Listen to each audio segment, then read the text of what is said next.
பொதுமக்களை சந்திப்பதை தடுக்கிறார்கள். நாங்க 3 மணி நேரமா நேரக்குறைய நாங்க நின்றுட்டு இருக்கேன். அவங்க பாட்டுக்கு அமைதியா அனுமதி கொடுத்திருந்தா நான் பாட்டு கையெழுத்து வாங்கிட்டு போயிருப்பேன். பொதுமக்களை சந்திப்பதை காவல்துறை இது ஆர்ப்பாட்டம் இல்ல, போராட்டம் இல்ல, பாமர மக்களுக்காக நாங்கள் போராடுகிறோம். பாமர மக்களுக்காக நேற்றே எங்கள் தலைவர் அறிவிச்சிருக்கிறாரு, மக்களுக்கு கையெழுத்து இயக்கம் தான் வாங்குறோம். கூடாதுன்னு சொன்னா என்ன அர்த்தம்? அதனால நான் இங்கே தான் நிப்பேன். இவங்க அலோவ் பண்ண சொல்லுங்க. நான் வந்து இத நாங்க யாரும் அராஜகம் பண்ணல, அவங்க தான் அராஜகம் பண்ணிட்டு இருக்காங்க.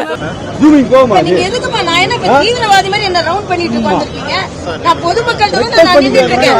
இப்ப நீங்க எதுக்கு இவ்வளவு பேர் என்ன சுத்தி நிக்கிறீங்க? நான் ஒரு கேள்வி கேட்கிறேன், நிஜமாவே கேட்கிறேன். என்ன சுத்தி இவ்வளவு பேர் ஏன் நிக்கிறீங்க?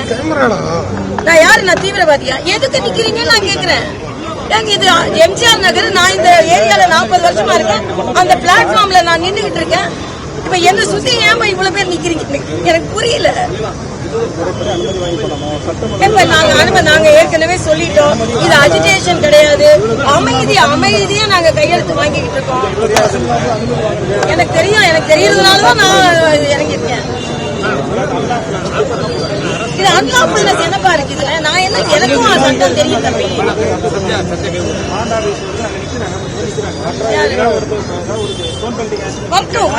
யாரும் பண்ண மாட்டாங்கன்னு நான் சொல்றேன். சரி, யாருன்னு சொல்லி நான் பேசுறேன். நான் பேசுறேன். அப்பா, நான் உங்க தமிழ் மொழிக்காக தான் நாங்களும் பாடுபடுறோம். உங்க குழந்தைங்களுக்காக தான் நான் பாடுபடுறேன். அதனால நீங்க கள்ள தூக்கி அடிக்கிறது வந்து நான் உங்ககிட்ட வந்து எக்ஸ்பிளைன் பண்றேன். நான் சொல்றேன், யாரும் யாரும் சொல்லுங்க, வர சொல்லுங்க. வராதுன்ற நான் வராது. கரெக்ட். நான்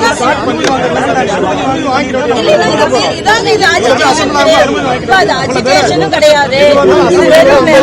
அமைதியா நாங்க கையெழுத்து வாங்கிட்டு இருக்கேன்.